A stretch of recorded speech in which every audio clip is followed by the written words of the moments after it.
नमस्कार, नई परख पर आप सब लोगों का स्वागत है। मैं कमल नयन चौबे आज आपसे चुनाव आयोग और मुख्य चुनाव आयुक्त ज्ञानेश कुमार के बारे में कुछ बातें कहना चाहता हूँ। हम में से बहुत सारे लोग ऐसे हैं, जो यह मानते हैं कि विपक्ष जो चुनाव आयोग पर आरोप लगा रहा है, उन आरोपों में थोड़ी बहुत सत्यता हो सकती है, पर मोटे तौर पर जो चुनाव आयोग है या मुख्य चुनाव आयुक्त हैं, वह ठीक ही काम कर रहे हैं, उनके काम में इतनी गड़बड़ी नहीं है।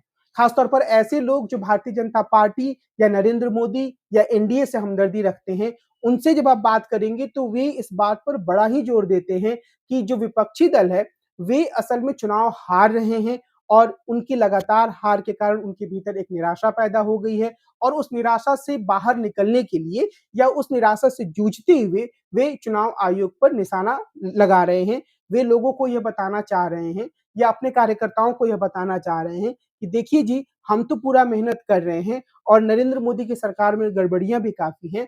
लेकिन अगर नरेंद्र मोदी चुनाव जीत रहे हैं, तो वो इसलिए जीत रहे हैं क्योंकि उन्हें चुनाव आयोग का समर्थन प्राप्त है। जब ऐसे लोग इस तरह के तर्क को प्रस्तुत करते हैं, तब ऐसा लगता है कि हमारे देश का एक बड़ा जनमानस इस बात को मानने के लिए तैयार नहीं है कि चुनाव आयोग में कोई गंभीर खामी है या ज्ञानेश कुमार की कार्य पद्धति में कोई बहुत भारी समस्या है।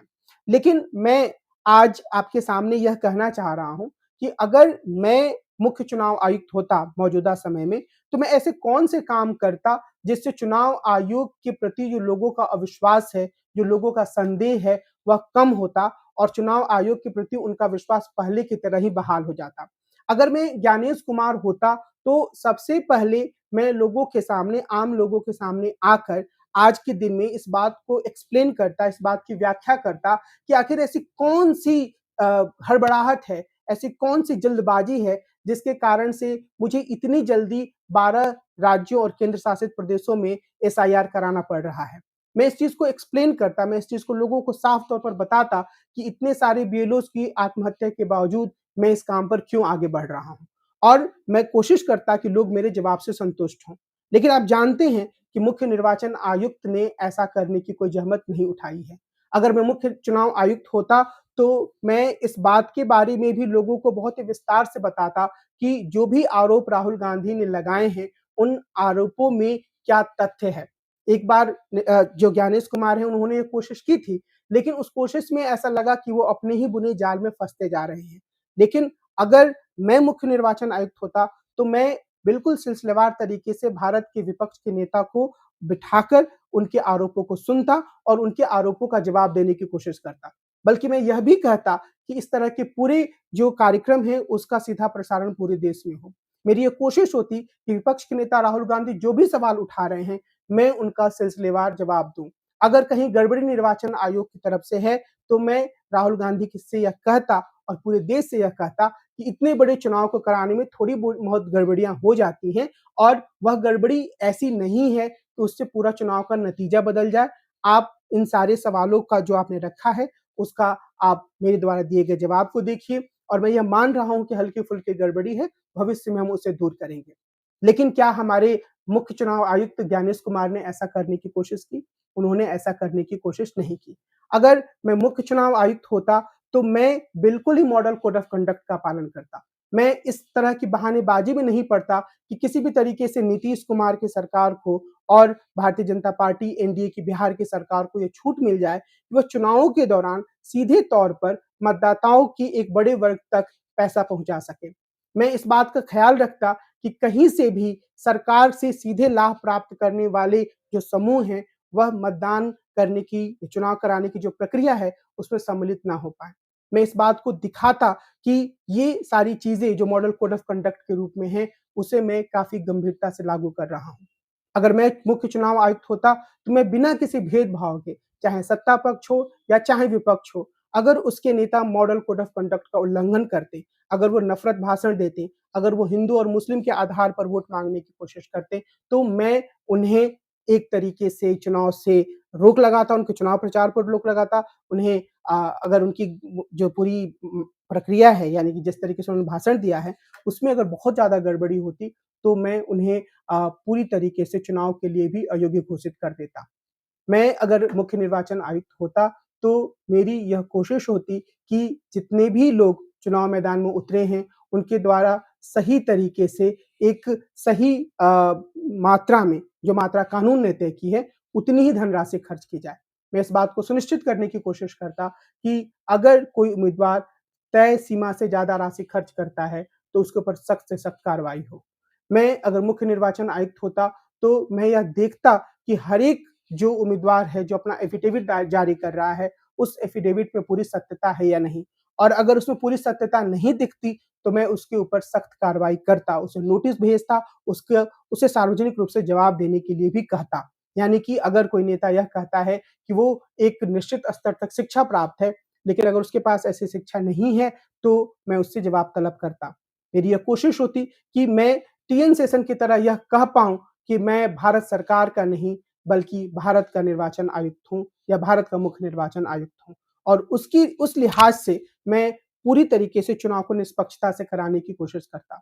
मैं इस बात पर जोर देता और मैं इस बात को मानता, मैं इस बात को लागू करने की कोशिश करता कि जो निर्वाचन आयोग है, वो भारत की सरकार की संस्था नहीं है, बल्कि वो भारत के लोगों की संस्था है। वह राष्ट्रपति और संसद के प्रति जवाबदेह है, लेकिन वो किसी कार्यपालिका के प्रति जवाबदेह नहीं है। वह चुनाव को बिल्कुल सही तरीके से कराने के लिए कटिबद्ध है और उसके लिए जो भी कदम उसे उठाने पड़े, वह उठाएगा। मैं अगर भारत का निर्वाचन आयुक्त होता, तो मैं यह मानता कि जो चुनाव की प्रक्रिया है, वह लोकतंत्र का एक मूल तत्व है और अगर उसके बारे में किसी को भी अविश्वास होता है, तो मैं उस अविश्वास को दूर करने की कोशिश करता। मिसाल के तौर पर अगर लोग यह कहते कि एक ही तरह के लोग 2-2 जगह, 3-3 जगह वोट डाल रहे हैं, तो मैं उससे उन शिकायतों को सही तरीके से सुनता।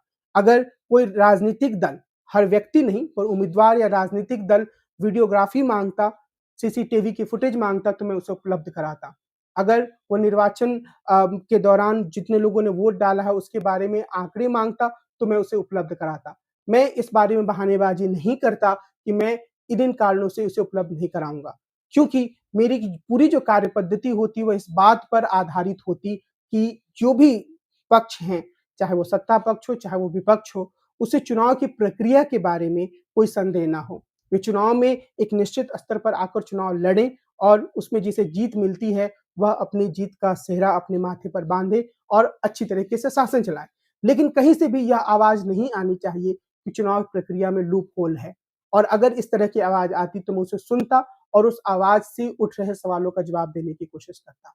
आप इस बात को याद रखिए कि इतने गंभीर सवाल जैसा वर्तमान समय में निर्वाचन आयोग पर या चुनाव आयुक्तों पर उठा है, वैसा गंभीर सवाल कभी भी भारत के इतिहास में नहीं उठा। जब नेहरू जी प्रधानमंत्री थे और उस समय देश का लोकतंत्र धीरे-धीरे आगे ही बढ़ रहा था, तो उस समय जो भी चुनाव होते थे, उसमें नेहरू सरकार की जीत होती थी।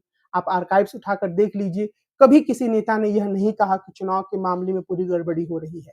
निश्चित रूप से 70 के दशक तक आते-आते बूथ कैप्चरिंग के फिनोमेना का उभार हुआ और उसके कारण से बहुत सारी गड़बड़ियाँ हुई। बूथ कैप्चरिंग को लेकर काफ़ी गंभीर आरोप भी बिहार के संदर्भ में, उत्तर प्रदेश के संदर्भ में सामने आए। लेकिन कभी भी यह नहीं कहा गया कि जो निर्वाचन आयोग है, वो इतने गहरे स्तर पर जाकर चुनाव को प्रभावित कर रहा है, सत्ताधारी दल के पिट्ठू के रूप में काम कर रहा है। मैं इस बात को ज़रूर स्वीकार करूँगा कि आज से 10-15 साल पहले जब यूपीए की सरकार थी, तो यह सुनने में आता था कि एक निर्वाचन आयुक्त नवीन चावला जो हैं, वो कांग्रेस के पक्ष में काम करने की कोशिश करते हैं और उन पर यह आरोप लगता था कि जब वो चुनाव की डेट्स तय कर रहे होते थे, तो वो कांग्रेस के नेताओं से बातचीत करते थे। लेकिन कभी भी यह आरोप इतने गंभीर स्तर तक नहीं गया कि वे पूरी की पूरी मॉडल कोड ऑफ कंडक्ट को तोड़-मरोड़ कर किसी भी तरीके से सत्ताधारी दल को लाभ पहुँचा रहे हैं। तो अभी जो हो रहा है, वह अत्यंत गंभीर स्थिति है और जो भी कदम चुनाव आयोग उठा रहा है, उसके बारे में थोड़ी-सी गहराई में जाकर देखने की ज़रूरत है और ऐसा लगता है कि जो चुनाव आयोग है, वह भारतीय जनता पार्टी और एनडीए को लाभ पहुँचाने के लिए पूरी तरीके से काम कर रहा है। इसलिए अगर आपके मन में कहीं यह शंका हो कि चुनाव आयोग के ऊपर बेवजह आरोप लगाया जा रहा है, अगर आपको कहीं से यह लगे कि चुनाव आयोग जो है, वह सही तरीके से काम कर रहा है, लेकिन राहुल गांधी से लेकर विपक्ष के तमाम दल जो हैं, ज़बरदस्ती अपनी हार का ठिकरा चुनाव आयोग पर फोड़ रहे हैं, तो आप इन बिंदुओं पर ध्यान दीजिए जिनका ज़िक्र मैंने किया और आप ये सोचिए कि क्या मुख्य चुनाव आयुक्त इस तरह से काम नहीं कर सकते थे? क्या मुख्य चुनाव आयुक्त राहुल गांधी के आरोपों पर गंभीरता से कार्रवाई नहीं कर सकते थे?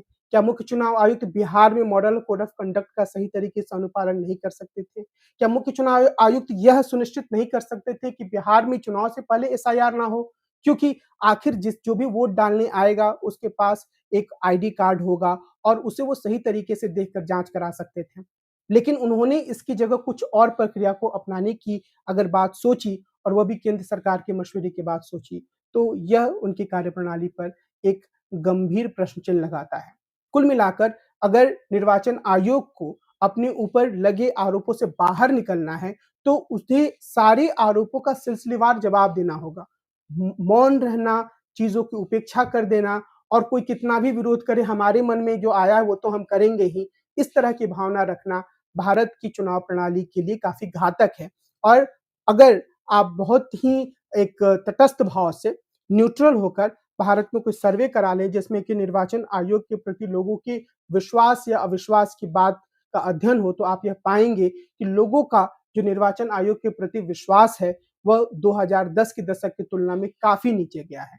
और इसके लिए मुख्य निर्वाचन आयुक्त, अन्य निर्वाचन आयुक्त और मौजूदा सरकार ज़िम्मेदार है। और यह असल में हमारे लोकतंत्र के लिए अत्यंत कठिन स्थिति को पैदा करता है, क्योंकि जब चुनाव ही सही तरीके से नहीं होंगे, जब चुनाव की प्रक्रिया पर ही चुनाव में भाग लेने वाले दलों को संदेह रहेगा, तो फिर लोकतंत्र या लोकतंत्र की भावना कैसे जीवित रहेगी? इसलिए ज़रूरी है कि हम सभी नागरिक के रूप में इस बात को उठाएँ कि चुनाव आयोग जो है, वह सही तरीके से काम करे, अपने काम के ऊपर लगने वाले आरोपों का जवाब दे और वह सार्वजनिक रूप से दे।